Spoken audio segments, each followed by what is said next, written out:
All right, welcome everybody listening from all around the world, all around this beautiful blue-green planet we call Gaia. Welcome everybody here listening in Australia, this beautiful country of ours. Welcome to the Mystic Drop, where each week we try and journey down the road less traveled by, as the great Robert Frost once poetically put. I am your host, Roberto Roya. Joining me today is Captain Graham Hood. Graham is not only pilot captain who told his ex-employer Qantas nah when they mandated the corona vaccine for employment, but he's also stood up for the freedom and liberty that our ancestors died for in the battlefields of Gallipoli and many other historical locations from around the world. In my opinion, he is one of the most important voices in Australia right now. He is the home amongst the gum trees. He is the voice of the ghost that may be heard as you stand by the billabong. He is the voice that you're trying to understand, making it loud and clear. And he is why we still call Australia home. Graham, thank you so much for joining me. Welcome to the show. What an intro, Robbie. Thank you. My pleasure. I was trying to come up with something creative and to introduce you, and I know that you love to sing a song or two and to croon us a tune. So I was thinking of combining all that together. Much obliged. Thank you for that. My absolute pleasure.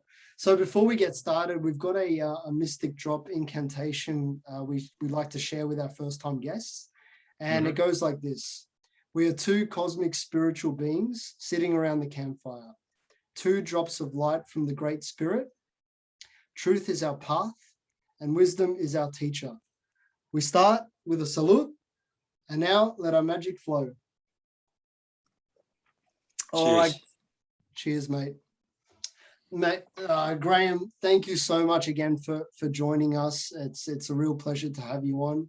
About a month ago or so, I was on Facebook, as many other people were around Australia, and they woke up to a very, very important message that you put out there, and I'm so happy that the message went viral. When you woke up and you said, "Nah, I'm not doing it." Take us back to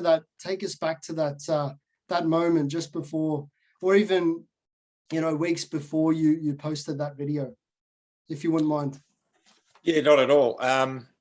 I've been doing a lot of welfare in the airline for years, and my wife and I run an organisation called Mission Serenity, where we work with the adult victims of childhood sexual abuse, and I talk to men about porn addiction and men with depression and suicidal tendencies and all that sort of stuff. So I've always had a heart for service, and as a result of some interaction I had with the CEO of Qantas about 3 or 4 years ago, on behalf of the staff, a lot of people sort of looked up to me and confided in me about issues within the company, and I always would just sit there and listen to them and try and encourage them wherever I could. And when the airline was shutting down because of all the state border closures and everything else, it's been a horrible time for any airline to function in, and they were doing the best they could to hold it all together until this is all past and we can get on with it. But it was putting a lot of stress on people. A lot of people were laid off. A lot of people were on leave without pay. Some were using up all their long service leave entitlements and taking leave at half pay and whatever. I myself was off work for a year during the first part of COVID. And there are a lot of young people out there who are struggling to pay their mortgages, and just like the rest of the country, it doesn't matter who you work for or whatever, we've all got our issues. But the difference with a lot of these people is that, in my case, I knew that I wanted to be a pilot from the age of 5. So I've lived into a boyhood dream, and I've had my chance to fulfill that. And but a lot of my colleagues are still young, have only just started, or they're halfway through. And for them to be put in a position where they feel they have to risk their health in order to fulfill their dream is just a really difficult and stressful decision for them to make in their life. And then a couple of days before I made the video, the CEO made a comment to the Australian Financial Review, I think it was, when he was being interviewed about vaccine mandates. And he said straight up that anybody who decides not to have the jab has decided not to have a career in aviation. And that just really incensed me. I've been a pilot for 53 years, and I don't think Alan Joyce is as old as that. So I've been a pilot since before he was born. And for him to just step up and say something as arrogant as that was just beyond the pale for me. I just thought to myself, this guy is just taking this a bridge too far. So in my anger, I was stomping around the house, and I had been quite upset for a few weeks before that, just wondering what I could do to try and turn the tide of this ridiculous mandate situation. And lo and behold, before I started to record the video, I watched a press conference with the Prime Minister, Scott Morrison, and he was asked by a journalist, so what are you going to do about these vaccines? Are you planning on mandating them? And he leaned back with a big smile and he said, we're not that kind of country. We're a free country in Australia. We don't mandate vaccines. We don't mandate medical interventions. That's not who we are. We're free. We expect our citizens to be able to get informed consent.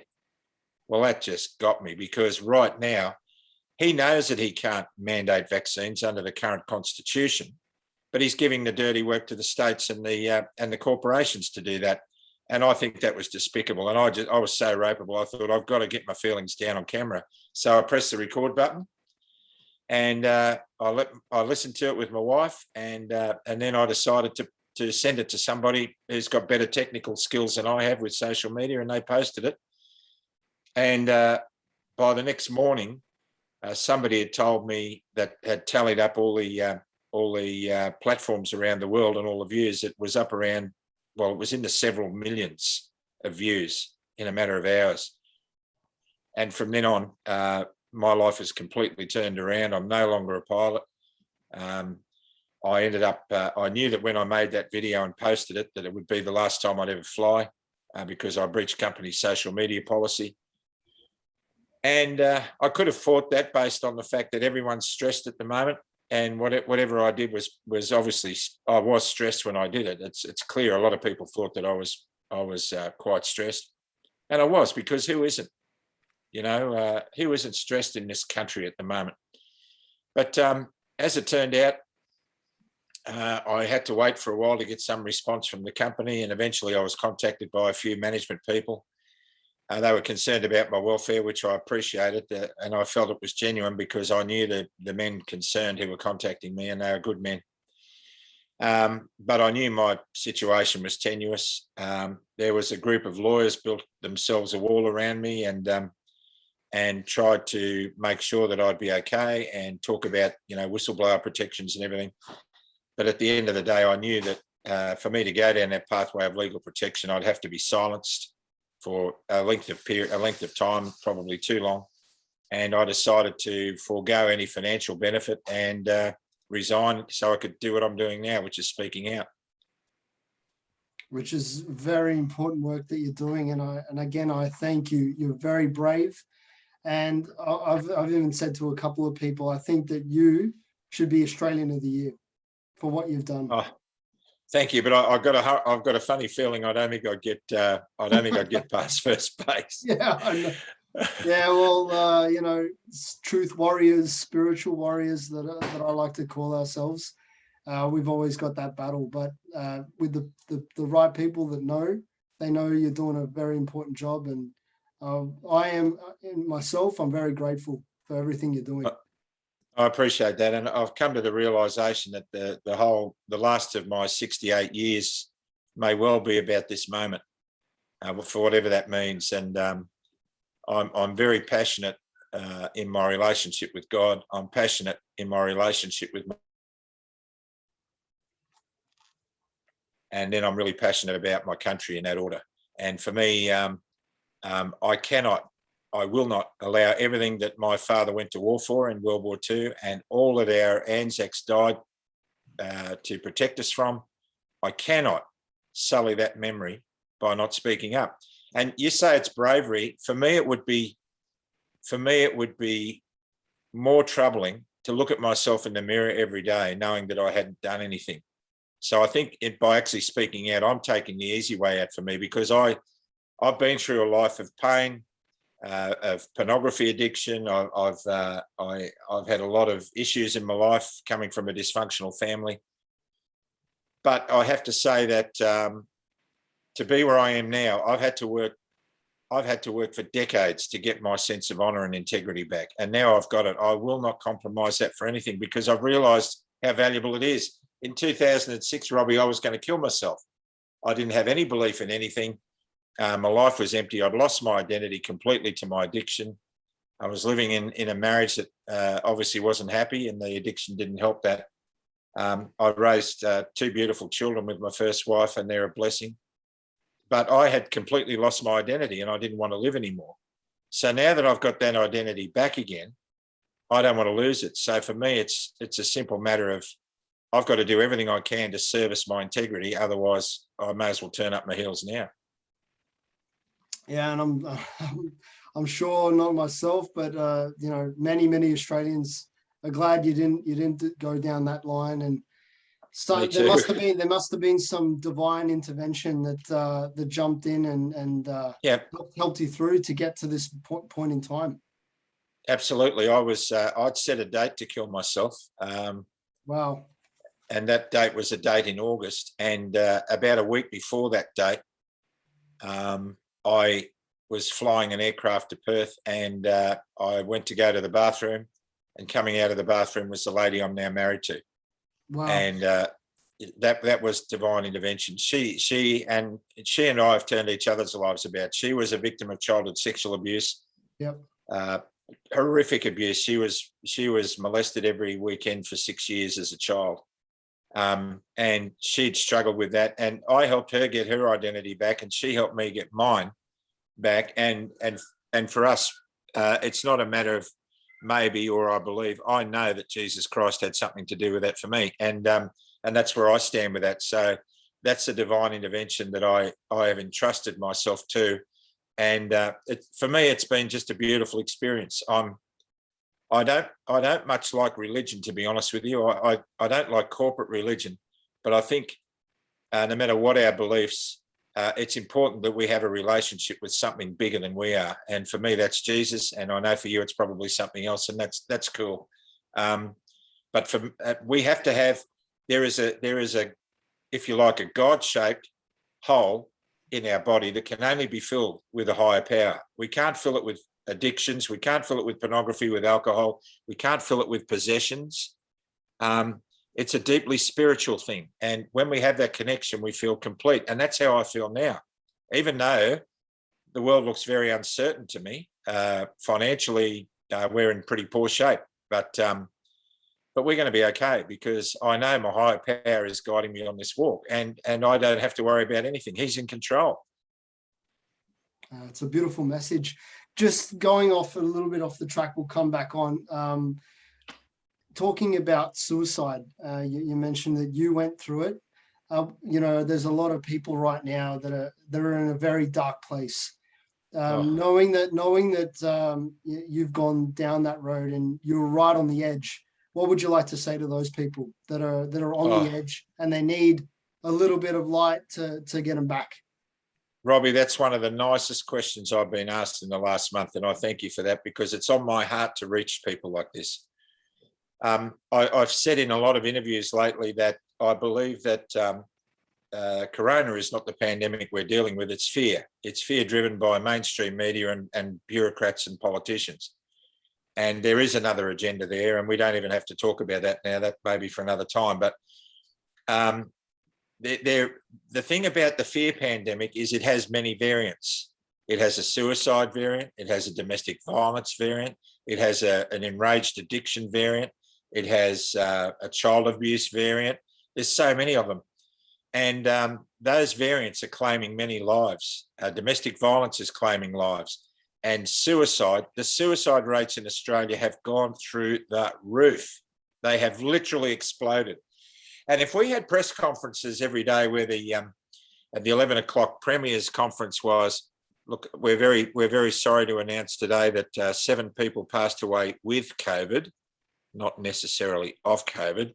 And of those, 4 were vaccinated, 1 wasn't, or whatever, but they all had comorbidities except for 1 or 2. And everybody would go, wow, that's horrible. But also we're sad to announce that 35 people committed suicide in New South Wales in the last 24 hours. I mean, wouldn't that put everything into perspective? So I want the people who are contemplating a dark decision to remember it's all about perspective. The vaccine, the antidote for fear is hope. And you will never know. You will never know when an amazing event is about to take place in your life that will turn your life around from this darkness into a place you've never imagined.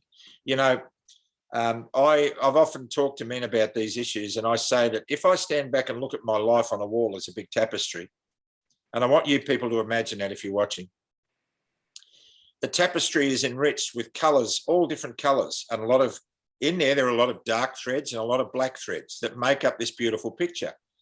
Now, if I wanted to remove the dark threads and I went behind the tapestry and pulled them out, the tapestry would collapse. And when I looked at it from the front, it wouldn't look anywhere near as good. So there's a truth in the fact that hardship is a pathway to peace and serenity in our lives. There's even a prayer, the Serenity prayer. It says, God, grant me the serenity to accept the things I cannot change, the courage to change the things I can, and the wisdom to know the difference.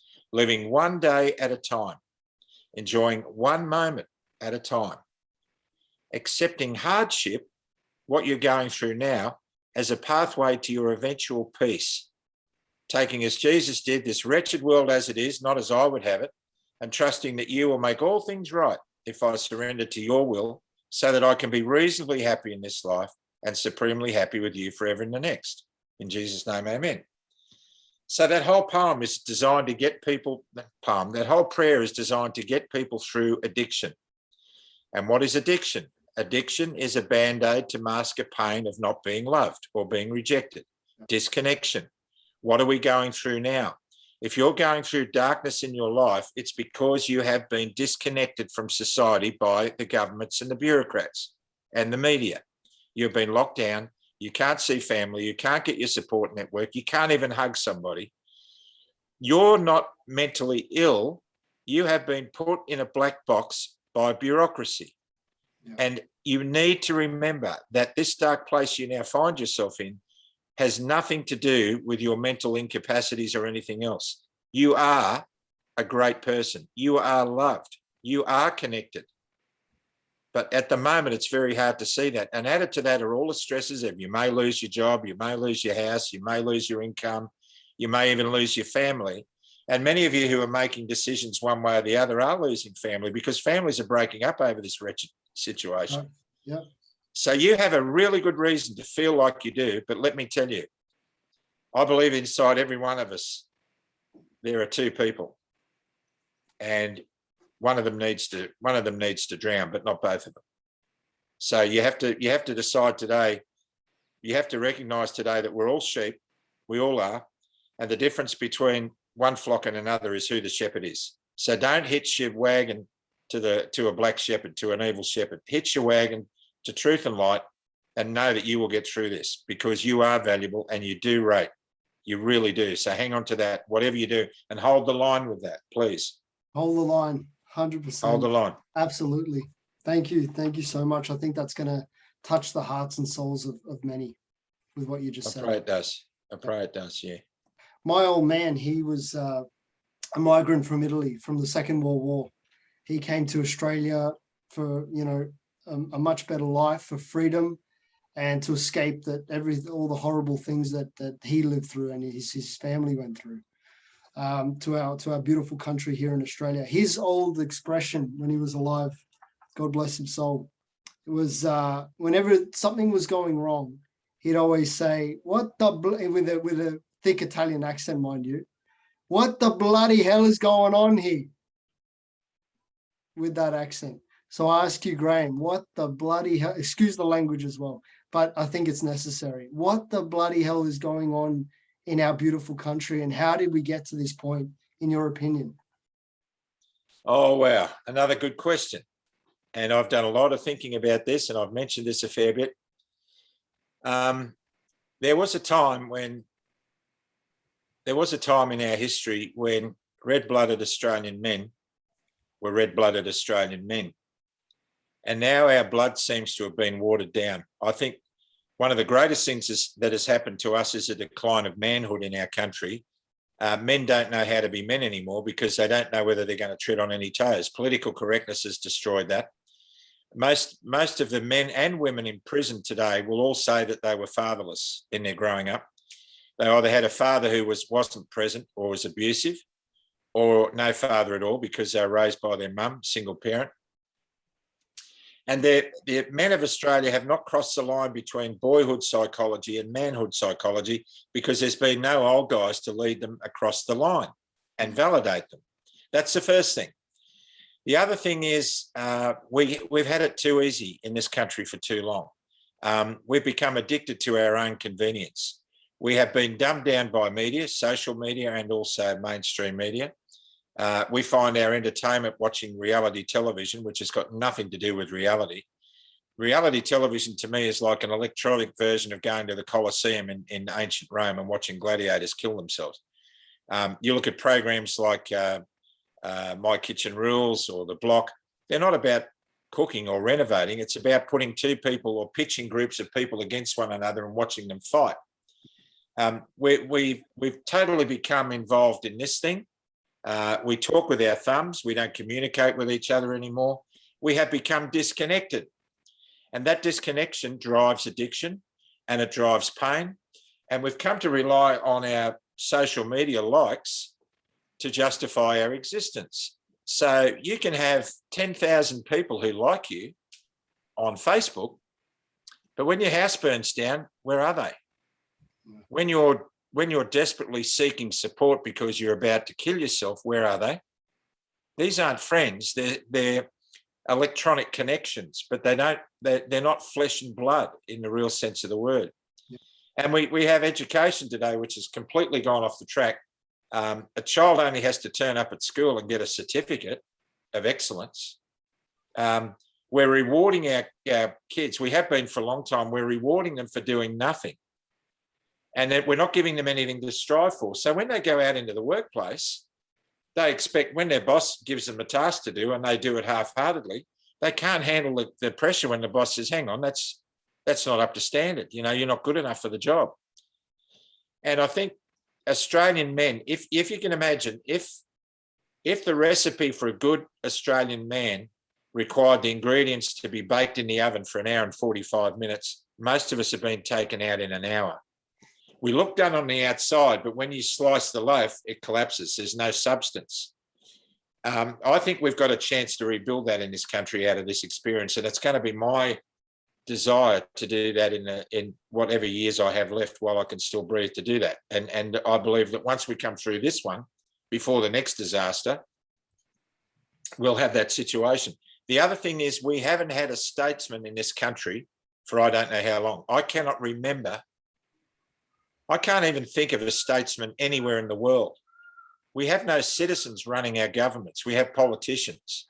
And I think this is, we've lost faith in our governments. We've lost faith in our bureaucracies. We've lost faith in our fellow man. We've just lost faith. We've even lost faith in our faith. Yeah. You know, our belief systems have all been shot. I can make a decision to terminate my life if I'm seriously ill. Now laws have been passed. Robbie, I can even choose what gender I would like to be, but I can't say no to a vaccine without it costing me my job.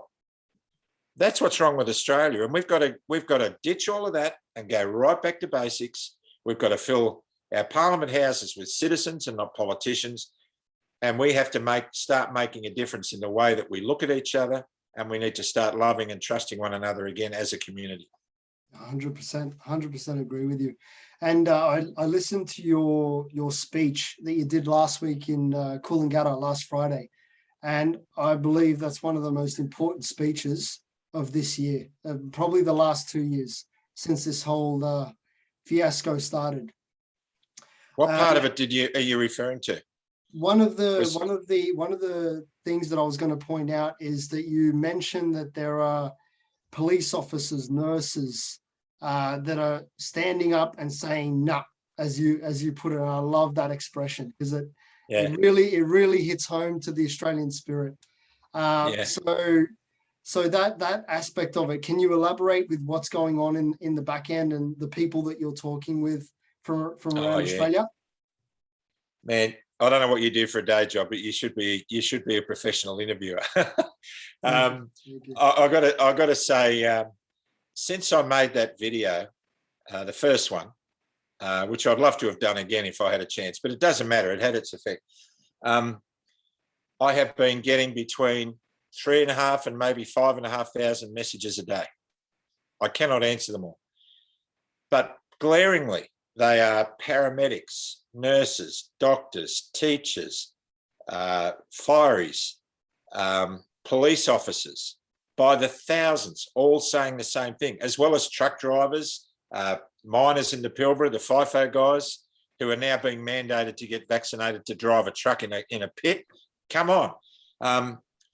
There's a whole lot of people like that who are reaching out. Now, these are people who have, in those professions, have had to study a lot. They've had to do university degrees in many instances. They've had to do a lot of courses. And they're there because they've chosen those professions because they like to serve humanity. And when they're fulfilling their role in the hospitals and in the police stations and the ambulance stations and whatever, and they're seeing what they're seeing, that is a lot of people falling over from adverse reactions, people who have had COVID not being treated the way they should be, with proper treatment. All these things they're seeing, and also that has convinced them that, hang on, I think I need to make a stronger choice for my body. And they're choosing no. And you know what? That rally, there were heaps of them. And when people looked at the back of our shirts, what was written on them was what our profession was and how many years of service. And it was stunning to see these people. And there were also a lot of people at that particular rally who told me that they were double vaxxed and it didn't matter. They were there to protect our freedoms. And that's the spirit of Australia. That's a very important point. This wasn't an anti-vax rally. It was reported by media as such. It was a pro-choice, as they do. So now on the back end of all of this, there's a fantastic young former senior constable in New South Wales called Alex Cooney, who's made a video and come out, Cops Against COVID. He's just awesome, this guy, and he's been so courageous.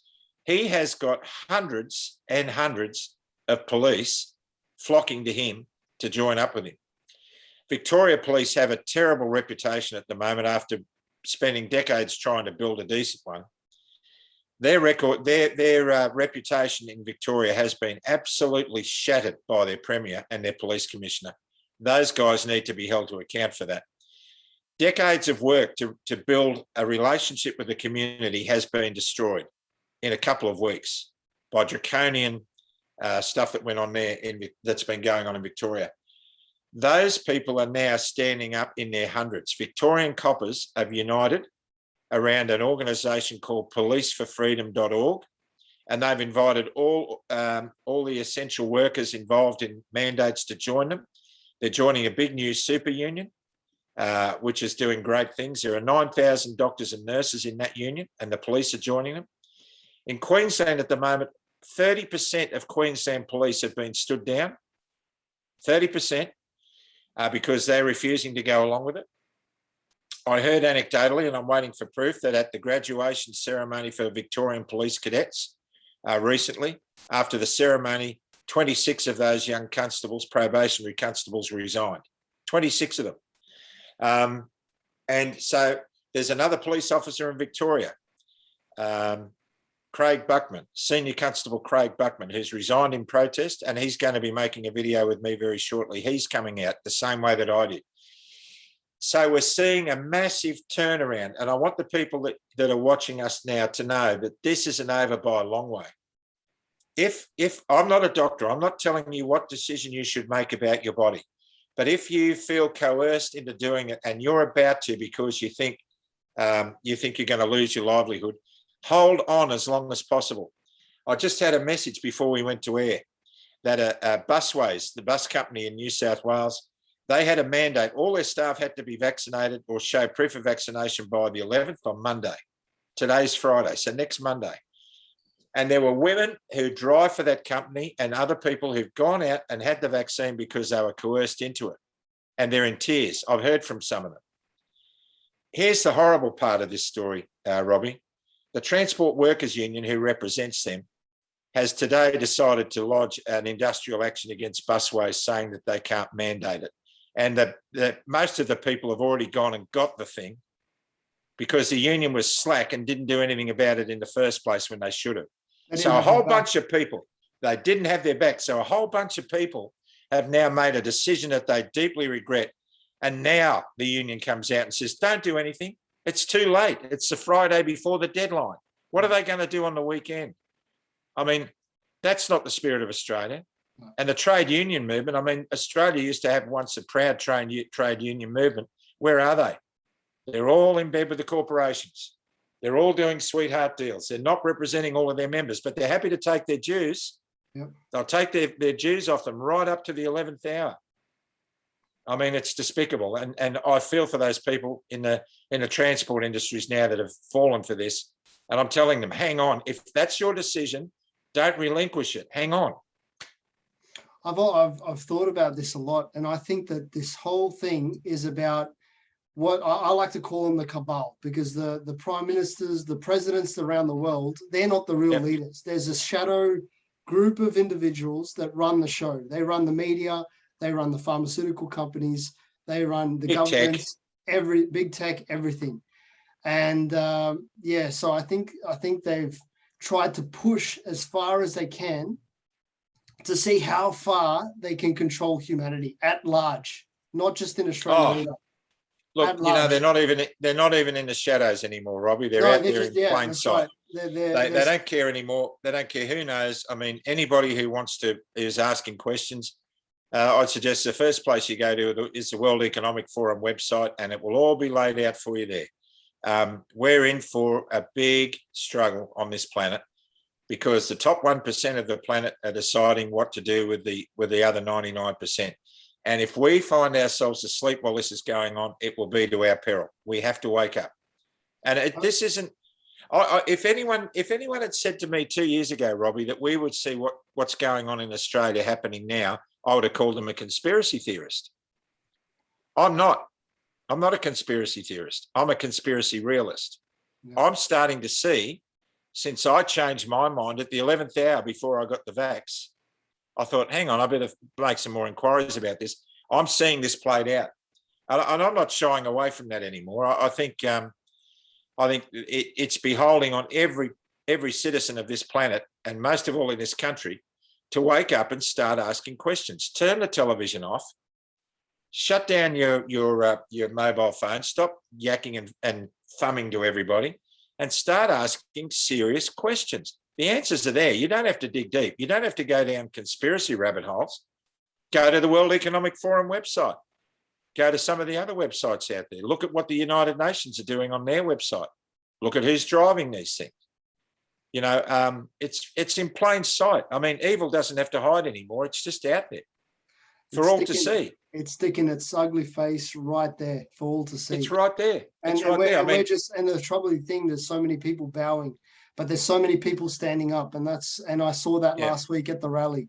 That was, it was such a beautiful sight with all of you. Were you there? I didn't hear about it. I would have been there. I live just up the road in Kira.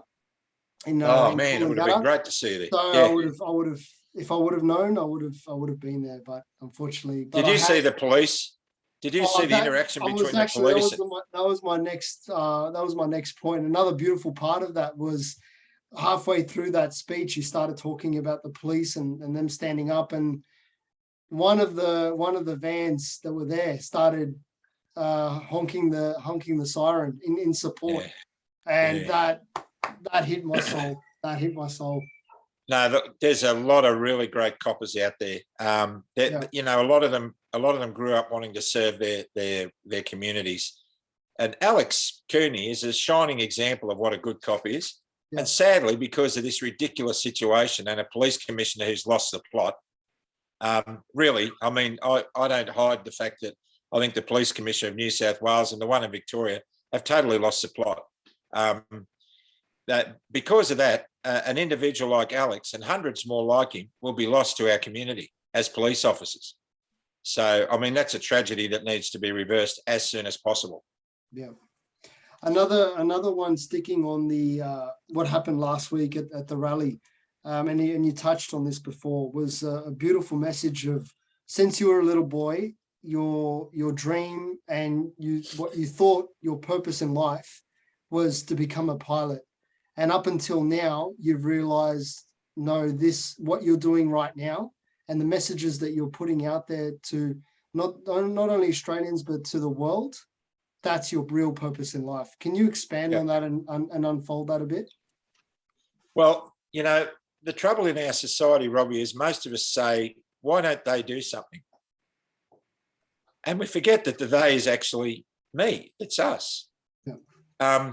I've dealt for the last 15 years outside of my flying career with the work we do with Michelle and I, restoring broken marriages. We've run a lot of marriage boot camps for individual couples who come for a weekend, and we work through their issues, and that's been an incredibly rewarding thing. We get hundreds of messages and emails from people. Some say that this is before the video. Some say that if I hadn't watched you speak somewhere or I hadn't read something you'd written, I would have killed myself. These things are palpable in my life. I'm not a technical person, which is funny for a pilot. I'm a human factor person. So in the airline, I used to facilitate courses in human factors, which is teaching people to communicate under stress. And I've always been fascinated by welfare things. I've got a heart to serve others. And for me, I believe that's how we're all designed to be. I believe we were innately designed to live a life of selfless service to one another.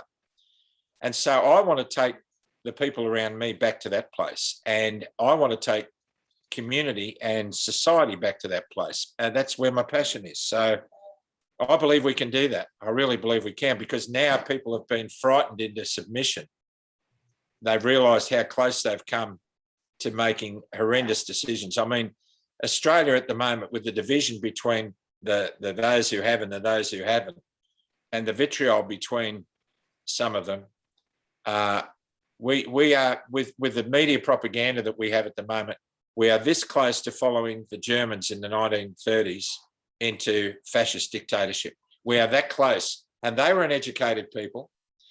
And when they realised at the end of the war, when they were taken to the camps to see the damage that was done, they all wept.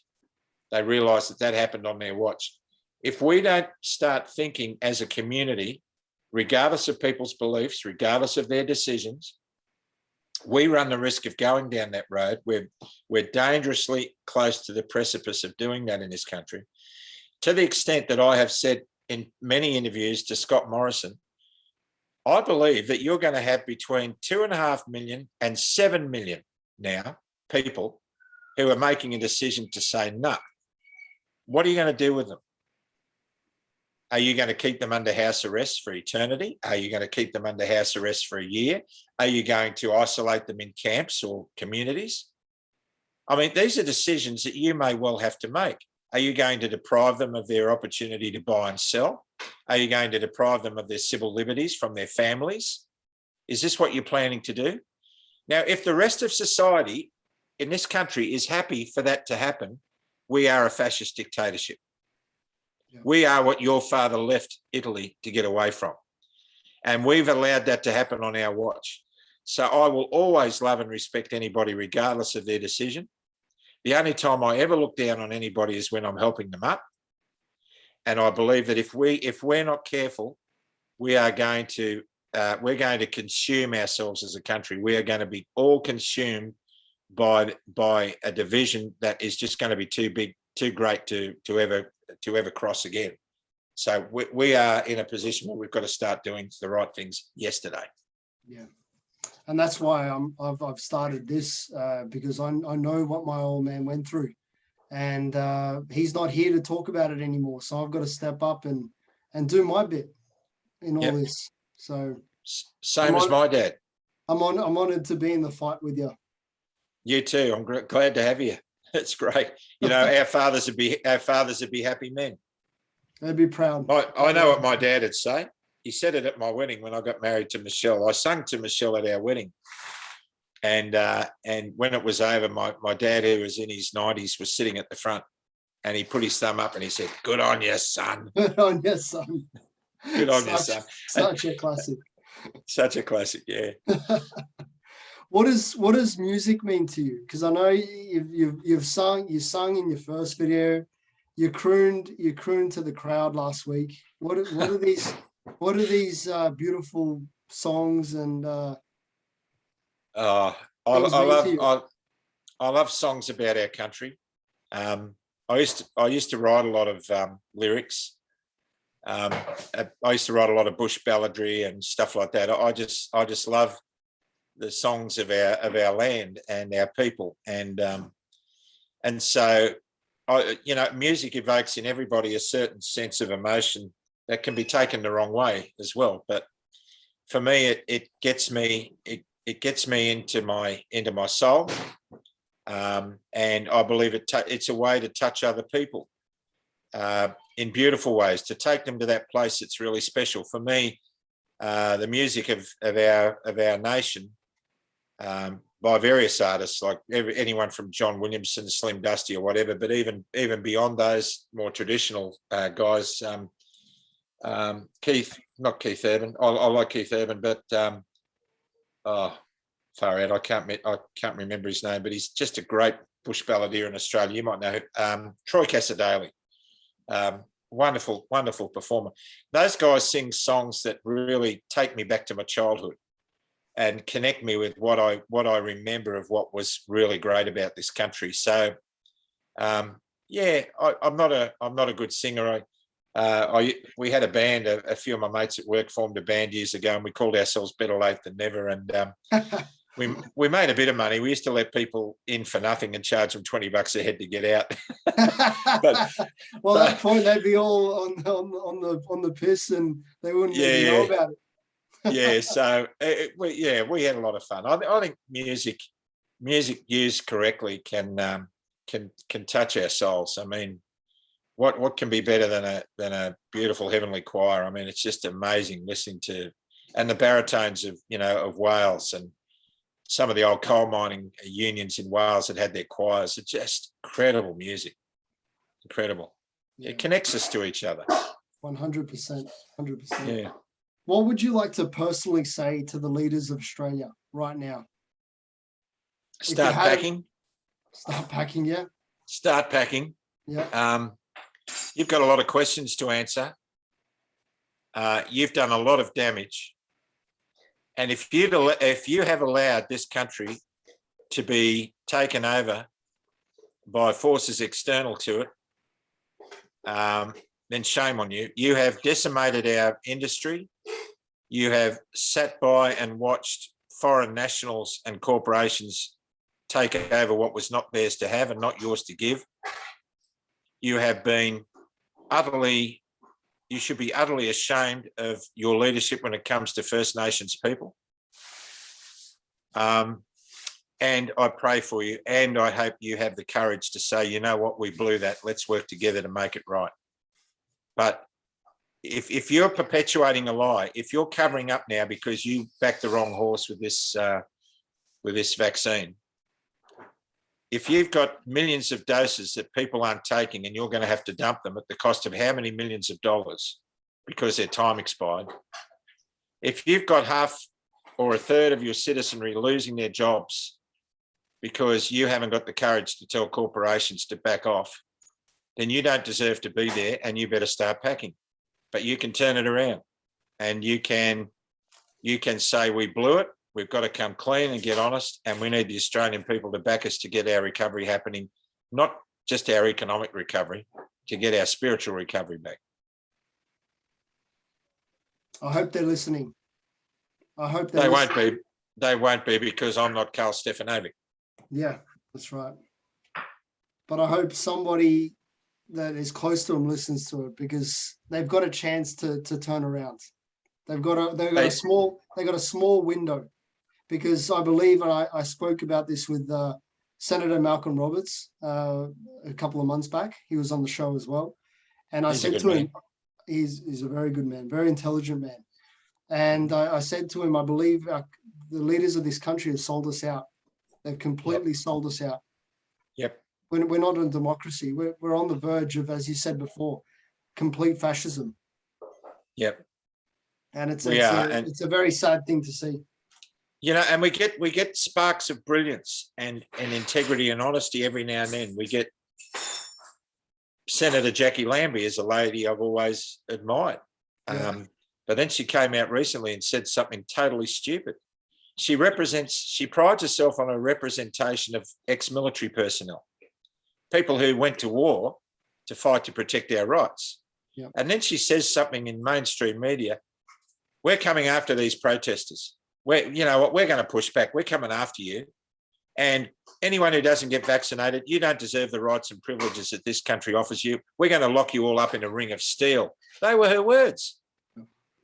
And my answer to her is, as it has been ever since she said it, no, you're not, Jackie.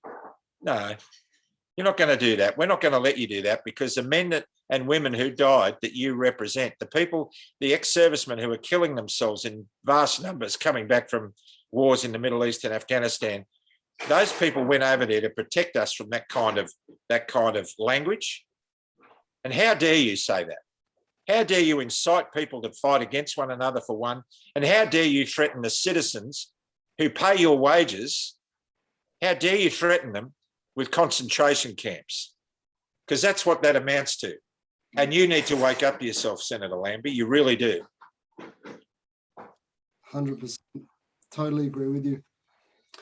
Through your journey, what's one of the most important lessons you've learned in your life? That ultimately I'm not in control. It's an illusion that I have any control over anything that I do in the deepest sense. That I have a higher power that has complete control, and all I need to do is surrender. Surrender takes all the stress away out of your life. Surrender takes you to a place where you can just be. You know, you imagine, Robbie, that you're in a trench in World War I and the enemy came over and you were overwhelmed and you thought, will I thrust that bayonet or will I just throw my gun down? You'd probably go, you know what, it's been 5 years, I'm done with this. And you just drop your gun and you'd lean back and you'd go, I surrender. And the first thing the enemy soldier that captured you would say is, for you, the war is over. Yeah. When I surrender to my power, Jesus, for me, the war is over. I don't know what's coming tomorrow. I don't know what's coming the next day, but I don't have to, because I just completely and utterly surrender to his will. I'll just go where he wants me to go.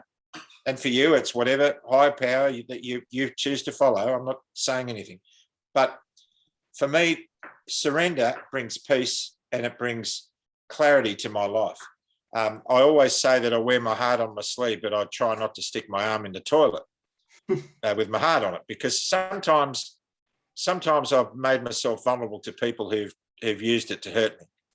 But my strength lies in my vulnerability, and I'll never give that up. I talk openly in public about my porn addiction because I don't want a troll coming up with some aspect of my past that he wants to damage me with. It's out there. If anyone criticises me for anything in my past, it's out there.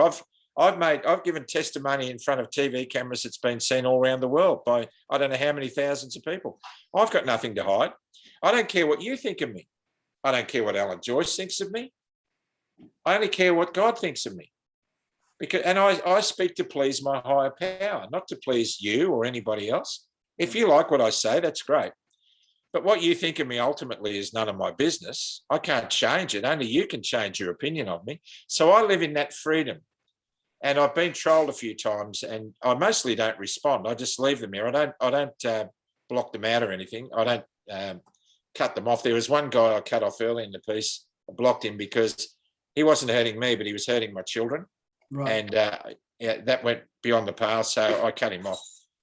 But otherwise, I let people make their own decisions. And if they want to attack me, underneath every bad behaviour, there's a pain that drives it. Yeah. And that gives me compassion for the guy who's attacking me. The best way to destroy my enemy is to make him my friend. And the best way to make him my friend is to love him, even though he hates me. These are some of the most powerful pieces of language that we can ever adopt into our soul. The true essence of grace is love and relationship and trust. A circle of love and trust built around something greater than yourself is profoundly releasing for me. It's my jail. It's my key to get out of jail, and I'm living in that more and more every day. And I'm glad I got to realise that before I died. And as I say at the beginning of the show, you know, truth is our past, wisdom is our teacher, and that's a beautiful piece of wisdom right there, what you've just shared. Well, I say to a lot of people, I coined a phrase, a couple of phrases. One of my favourites I came up with the day I saw my wife forgive the man who raped her every weekend for 6 years. That grace and evil can't live in the same room, and evil is always the first to leave.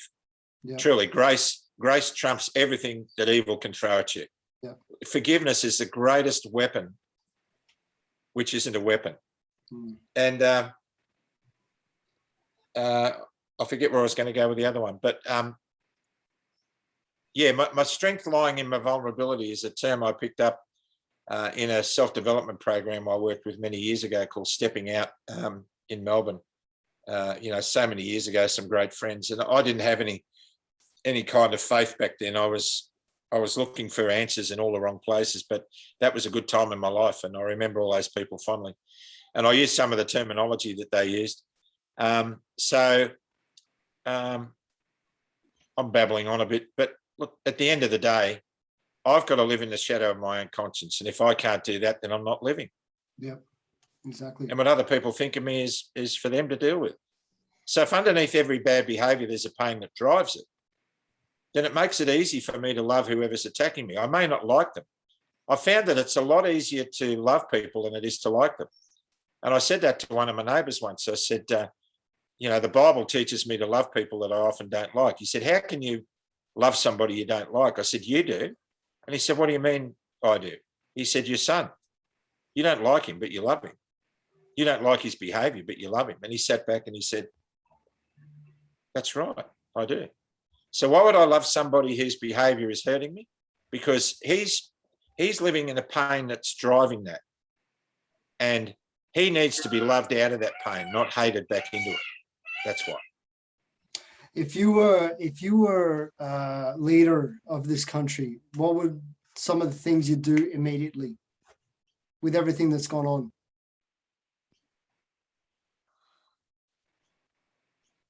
I would make an impassioned plea. The first thing I would do is to make an impassioned plea to every member of this beautiful country, every citizen of this country, to put down their swords, that the real measure of a man is not how often he draws his sword, but how often he chooses not to. And we need to start rebuilding our relationships yesterday. And if we're going to go forward in good government and make proper decisions with good citizens in the driver's seat, we have to start loving and trusting as quickly as possible. We need to put aside our prejudices and rebuild our society from the ground up. And I would be making an impassioned plea to the people of this country to do that. In fact, I am making it. Yeah. I'm making it right now. And I'm not the Prime Minister. Yeah.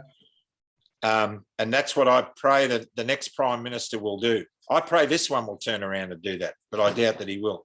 He said it, I believe it was somewhere like Hillsong Church or something. I heard this, that he said he was ordained by God to be Prime Minister. Well, he hasn't shown that to me. And while I think the sentiment is admirable, if I could never say that. I could never say that if I was Prime Minister. I could never. I believe in God, but I could never say I felt ordained. I just think that's arrogant. Yeah. I think he's too far gone to have any real impact. I do too. And you know, at the end of the day, mate, they all dine at the same table. Yeah, there's a thing called an Hegelian dialectic, which means that you have two opposing parties who are really friends, who are opposing each other to cause a hassle. Yeah, exactly. And you know, there is an order of the Jesuit orders. The Jesuit order out of Rome is their motto is order out of chaos. And so that's what that's all about. It's all about, they look like they're in opposition, but they're not. If we woke up a year from now having had Albanese as Prime Minister for the last year, would anything be different? No, it wouldn't be. So the two-party system, Labor, Liberal, they're all in the same bed.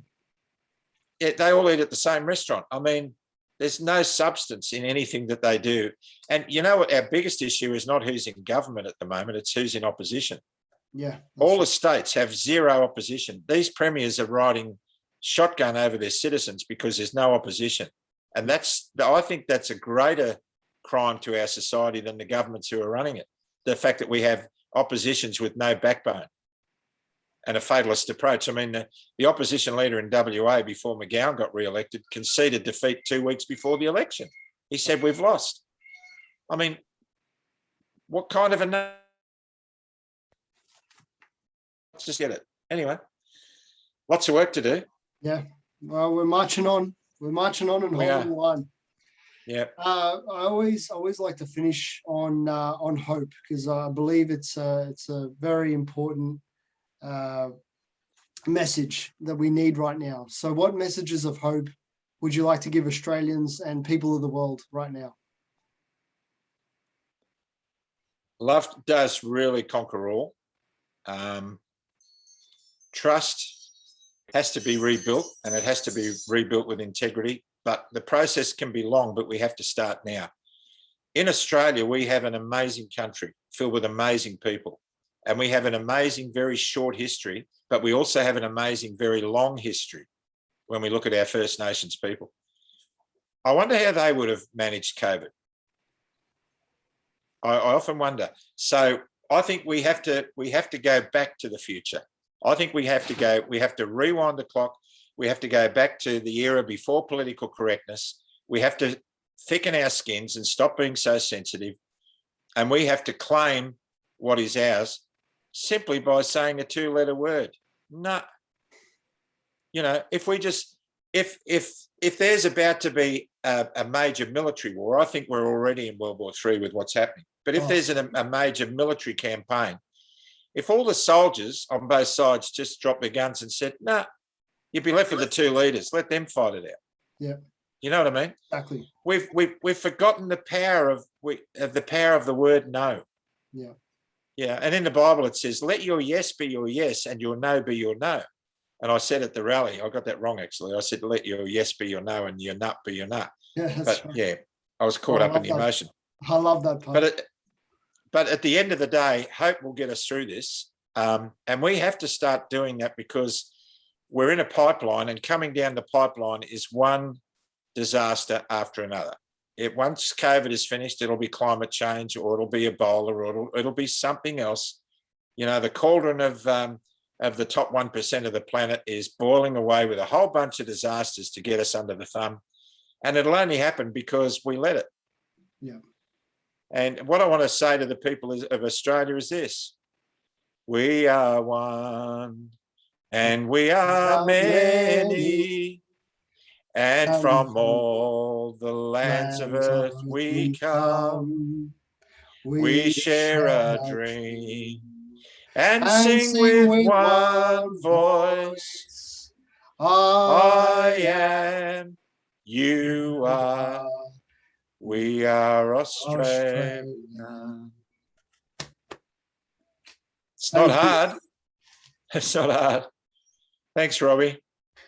I was going to say, to finish off, I was actually going to ask you to croon a melody with me. Just the last part of Waltzing Matilda. Would you be happy to do that with me? Yeah, I would. Yeah. Yeah. So just take it off at the end. Waltzing Matilda, waltzing Matilda, you come a waltzing Matilda with me, and their ghosts may be heard as you pass by the billabong. You come a waltzing Matilda with me. If we don't get this right, if we don't get this right, Robbie, there'll be no more Waltzing Matilda. Graham, thank you so much. I really mean it. I'm grateful for your spirit, your Australian spirit, and everything that you're doing. I'm really grateful, and I'm sure a lot of Australians are there with you to hold the line. Thanks so much for talking to me, Robbie. It's been an absolute honor and a pleasure. Where can people go and support what you're doing? By, you know, we're not outwardly seeking any sort of financial support. There's been attempts to scam Facebook, you know, people saying that to support Graham, give $1,000 on your credit card. I want to say to anybody, any plea for money through Facebook or any social media, unless you see it coming from my lips, is not from me. And if it ever comes to the stage where we need some financial support, I will make a video to request that. And the other thing is just keep, I can't answer every message that we get because there's thousands and it's impossible. But I flick through a lot of them and I pause with some and I respond to some, and my wife reads me some, and we've got friends reading them. And I absolutely love the support that I'm getting. And I even love some of the criticism. It's all good. So just keep, if you're a praying person, keep us in your prayers. But for goodness sake, listen to the words, take action, don't sit down. You can see us on Facebook with Graham Hood, former pilot, on Rumble, which is Royal, not Loyal, but Royal Australian, on Rumble. And everything else is Loyal Australian. Rumble was Royal Australian because the guy who set it up for me was ex-Air Force, and he wrote Royal Australian. And I wish I could change that to Loyal Australian, but it's too difficult for me. I'm too old for that sort of stuff. So yeah, just keep supporting and loving one another. The best way you can support me is to love your neighbour as you love yourself. Yeah, beautiful message. Graham, thank you so much. I really appreciate your time and your beautiful messages of hope and wisdom as well, and to sing a good tune with me as well. Thank you so much. I'm Roberto Roya from the Mystic Drop. You've just been listening to Captain Graham Hood. Thank you so much, Graham. Thanks, buddy. Great to see you. Thanks, mate.